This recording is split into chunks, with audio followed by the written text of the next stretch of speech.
So as Yeah. I've said, Republicans or Democrats are underperforming right now with non-white voters in Georgia and North Carolina based on the data.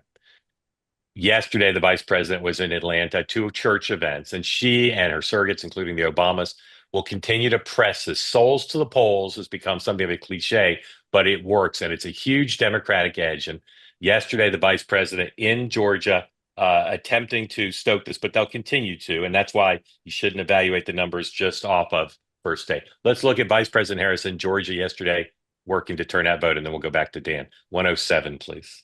Our country is at a crossroads, and where we go from here is up to us, as Americans and as people of faith. And now we ask a question, we face this question: what kind of country do we want to live in? A country of chaos, fear, and hate, or a country of freedom, compassion, and justice?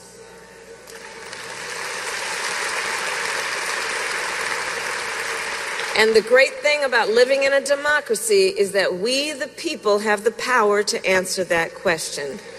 So let us answer, not just through our words, but through our actions. All right, Dan.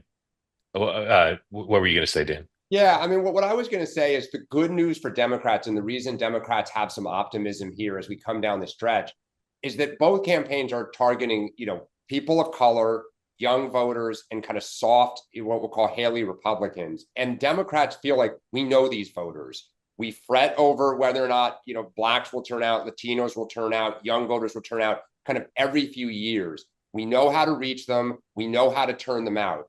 Conversely, Republicans, maybe there's an example from many years ago, have never had to say like, okay, we're relying on turning out young black men. We know how to do this. We know how to get them to the polls. And so Democrats feel like, given the universe of undecideds, either between the two candidates or whether to vote at all, these are our voters and we know them well.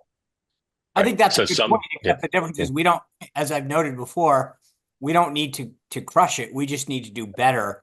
Yeah. As I like to say, we need to suck less. So yeah. I think that's you're right. And if we get to a point in a couple cycles from now, obviously that'll change. But for right now, we just need to eat into the Democratic base.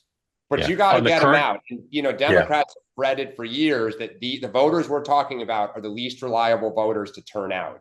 yeah. And so the question is, can you get to them, and can you, get them there? And our side feels pretty good that we know how to do this.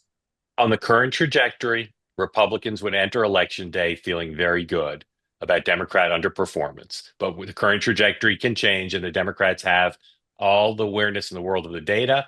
They've got lots of levers to pull, and they have at the top of the campaign Jen O'Malley Dillon, a field person who is running the campaign and who gets the fact that they have to improve from where they are. It's not a disaster for Democrats overall, but as I said, the underperformance of non-white voters, particularly, and the overall underperformance in Georgia and North Carolina is worrying Democrats currently.